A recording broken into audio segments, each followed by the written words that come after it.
এই যে রাতারগুলে মানুষ যায় হচ্ছে নৌকাতে। এই যে আমরা কিন্তু রাতারগুলে এই যে এরা এই যে ওই 200 আগ দেখেন এক এই যে 100 আগ এই ভাইয়ের নামটা আমি সঠিক জানি ভাই কি নাম জান ভাই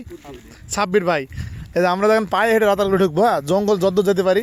মানুষ সব ওই যে নৌকা দিয়ে যাচ্ছে সব নৌকা দিয়ে যাচ্ছে এই যে নৌকা দিয়ে যাচ্ছে মানুষের প্রলোভনে পড়বেন না ভাই। হ্যাঁ আর এই যে আমরা 1000 টাকা ভাড়াও দেবেন না। হ্যাঁ এদের আমরা কিন্তু যাচ্ছি অলরেডি ঢুকবেন আর সাপটাপের খাবেন। আমরা কিন্তু অলরেডি দেখেন রাতারগুলের মধ্যে হ্যাঁ গুল রাতারগুল টাকা কটা কুল এ তো সেই নো বেবি সেই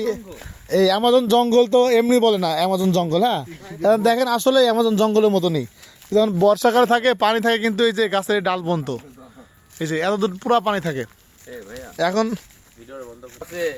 এই যে আমরা যাচ্ছি এখন অ্যামাজন জঙ্গল ঠিক আছে হ্যাঁ কেন কি হাগি দিস নাকি হ্যাঁ দেখি না আর মানুষ তো এদিকে মানুষের পায়ে ছাপ যখন মানুষ অবশ্যই গেছে সে যেভাবে গেছে ভাই বর্ষাকালে আসলে এদের পারতাম না ভাই বর্ষাকাল হলে এদিক দিয়ে যাওয়া অসম্ভব পানি তো থাকে উপর পর্যন্ত অবশেষে আমরা রাতারগুলো হাঁটতে হাঁটতে জঙ্গলের প্রায় লাস্টের দিকে চলে আসছি এই লোক এই যে আমার এই ভাই কিন্তু বলছিল কিছুক্ষণ আগে যে রাতারগুলো যাবো না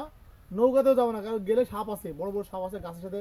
আটকাই আছে ফুস দেখছেন ভাই পিছনে একটা সাপ আছে অলরেডি সেই অবস্থা আছে এখন আমার পিছনে সাপ থেকে আমার কিছু করার নেই কারণ আমার পিছনে আর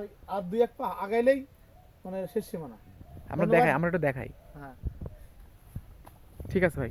ধন্যবাদ।